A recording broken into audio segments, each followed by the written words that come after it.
आज मैं आप सभी के साथ एक ऐसा केस शेयर करने जा रही हूँ जिसमें एक लड़का जिसे अपनी ज़िंदगी से शिकायत थी कि सब कुछ जैसे हाथ में आके हाथ से फिसल जाता है। बिल्कुल मंजिल के करीब पहुंचकर चीज़ें हाथ से छूट जाती हैं। इस तरह की कुछ घटनाएं उनके साथ होती थी और उन्हें इस बात से भी शिकायत थी कि उन्होंने अपने लिए ये ऐसे माता-पिता, ये जीवन, क्योंकि उनको अपने माता-पिता से भी बहुत शिकायतें थी कि वो सही तरीके से सही डिसीज़न नहीं लेते हैं या उसके ऊपर कुछ उसे किसी चीज़ के लिए फ़ोर्स करते हैं, सपोर्ट नहीं करते हैं। अगर हम ध्यान से देखें तो हम पाएँगे कि ये राघव का सिर्फ़ केस नहीं है, ये हम सबकी कहानी है।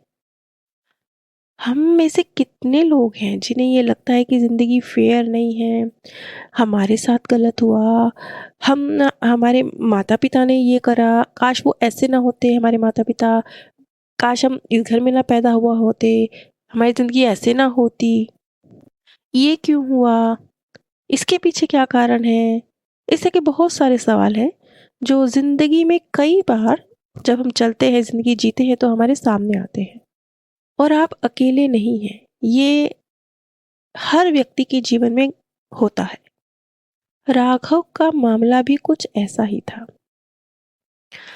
वैसे तो राघव एक इंटेलिजेंट लड़के थे, उन्होंने कई एग्जामिनेशन क्लियर भी करे, लेकिन इंटरव्यू तक पहुंचकर चीज़ें हाथ से छूट जाती थी और वो जॉब उन्हें हासिल नहीं होती थी। ऐसा उनके साथ कई बार हुआ। कई बार उनकी रिश्ता भी तय हुआ, उनकी शादी की बात चली, सब कुछ फाइनल फाइनल जैसा हो गया, पसंद भी कर लिया गया, बिल्कुल सब कुछ लग रहा है कि ठीक है। अंत में आकर कुछ ऐसा कि चीज़ें हाथ से निकल गई, रिश्ता आगे नहीं बढ़ा, बात बनते बनते बीच में रुक गई। राघव की ज़िंदगी में ये सब चल रहा था और साथ ही साथ उसे अपने माता-पिता से भी बहुत सारी शिकायतें रहती थी कि ये नहीं किया, ऐसे नहीं किया, यूँ नहीं किया, ये करते तो ये होता। राघव जब अपने आप को उस आत्मालोक में देखते हैं, उन्होंने देखा, वो कहते हैं, मेरे पास शब्द नहीं है, लेकिन फिर भी मैं बयां करने की कोशिश करूंगा। उन्होंने कहा, संगमरमर के खंबे हैं,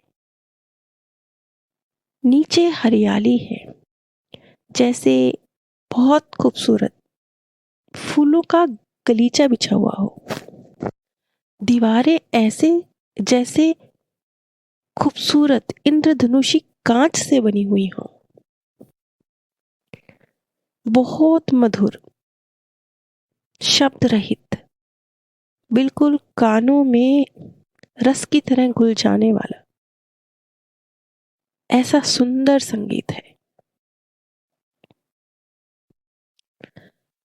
एक फव्वारा है जिससे ऐसे लग रहा है जैसे पानी नहीं, मोती बरस रहे हैं, लेकिन वो है पानी ही, लेकिन मोती समान सुंदर है।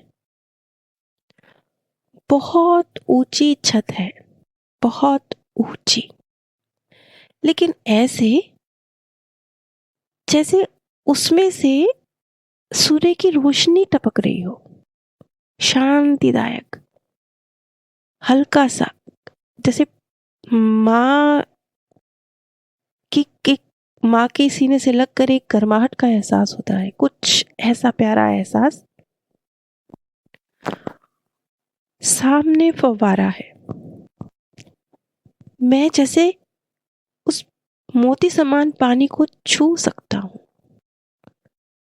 वो बुलबुले हैं, वो मोती टूट जाते हैं, जैसे ही मैं उन्हें हाथ लगाता हूँ वो टूट जाते हैं, लेकिन जैसे मुझे उन मोतियों को तोड़ना अच्छा लग रहा है। मैं फव्वारे के साथ ही एक सुंदर सा संगमरमर का बेंच है जिस पर बैठा हूँ। मुझे बताया गया है कि ये प्रतीक्षा कक्ष है, यहाँ मुझे कुछ देर रुकना होगा। मैं भी जानता हूँ कि ये प्रतीक्षा कक्ष है, लेकिन मैं यहाँ ठहर कर बहुत खुश हूँ। मैं तो जैसे इसी प्रतीक्षा कक्ष में ही रहना चाहता हूँ, इससे बाहर जाना ही नहीं चाहता। थोड़ी देर बाद मुझे एक गोल से कमरे में ले जाया गया।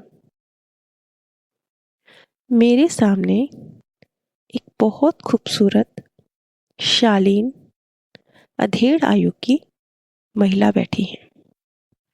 उनके साथ 2 पुरुष भी बैठे हैं, जो उन्हीं के समान अधेड़ आयु के, बहुत सौम्य, शांत चेहरे के हैं।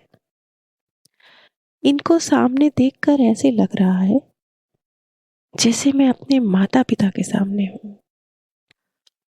उस अधेड़ आयु के सुंदर पुरुष द्वारा मुझसे कहा गया, तुम्हारा वापस जाने का समय आ चुका है।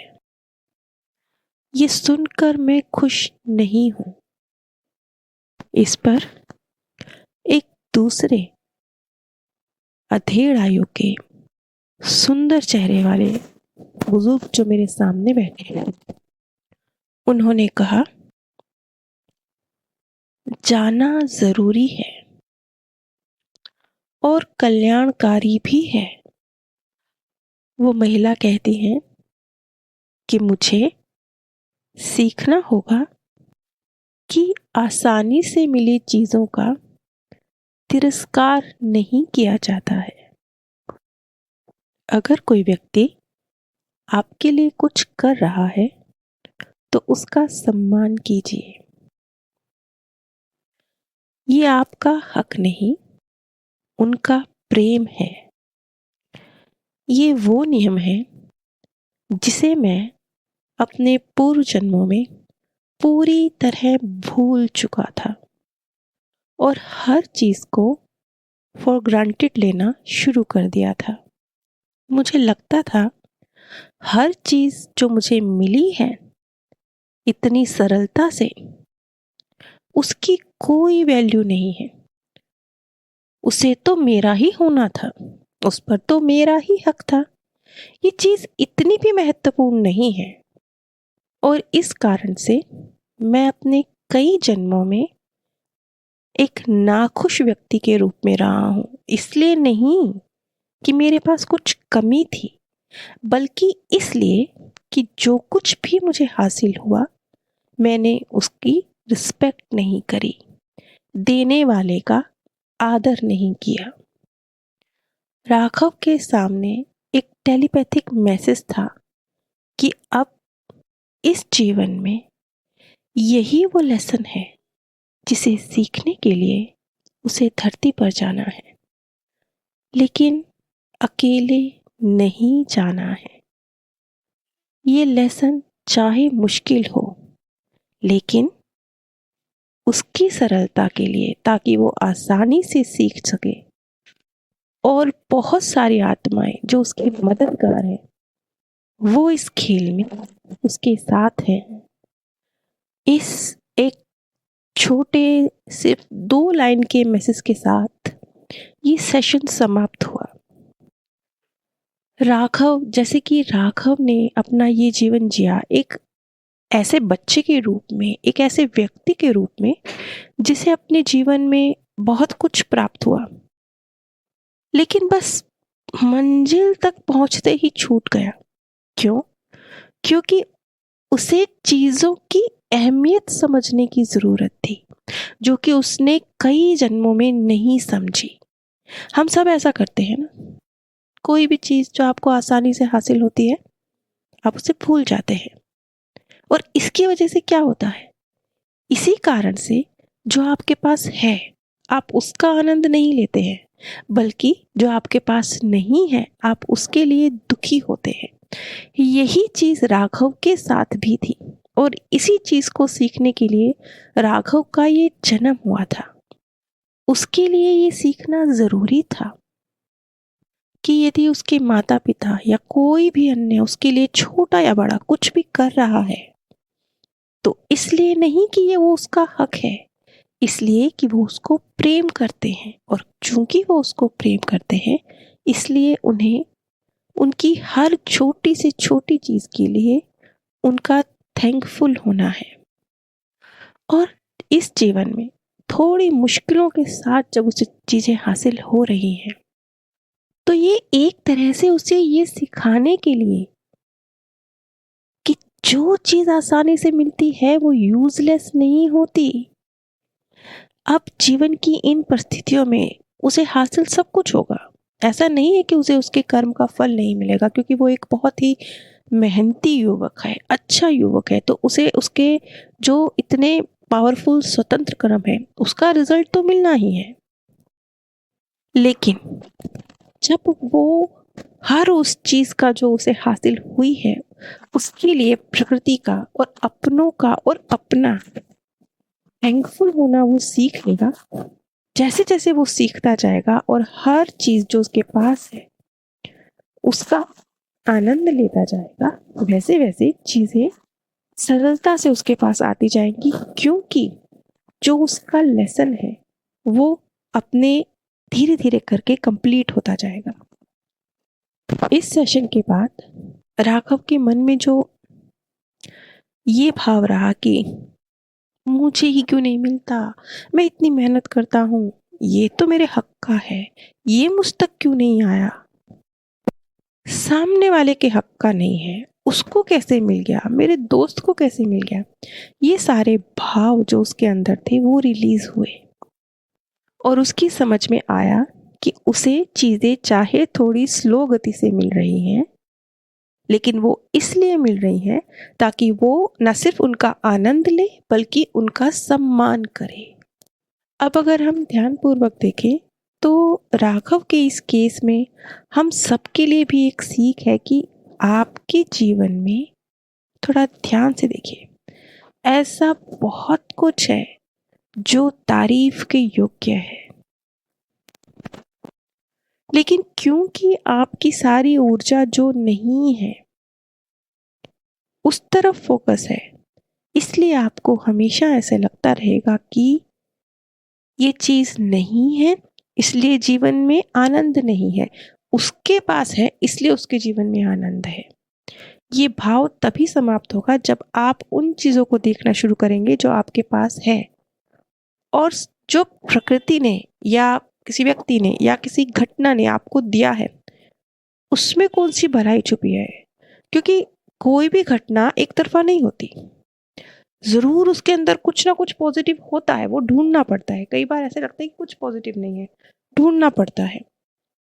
जब वो ढूंढने की आदत पड़ जाती है तो एक तरह से प्रकृति से हर तरफ से ब्लेसिंग आने लगती है, क्योंकि हम अपनी ऊर्जा का फोकस ही ब्लेसिंग की तरफ कर लेते हैं, क्योंकि अच्छा ही ढूंढ रहे हैं ना, क्योंकि अपने स्वतंत्र कर्म की ऊर्जा को सही दिशा में फोकस करते हुए, पॉजिटिव सोचते हुए, चीजों में क्या आपको घटना में क्या लाभ हुआ सोचते हुए, क्या आपने गेन किया सोचते हुए, क्या आपके पास उपलब्ध है जो तारीफ योग्य है, उस पर अपनी ऊर्जा को यदि आप फोकस करते हैं तो एक तरह से आप इस प्रकृति का धन्यवाद दे रहे हैं।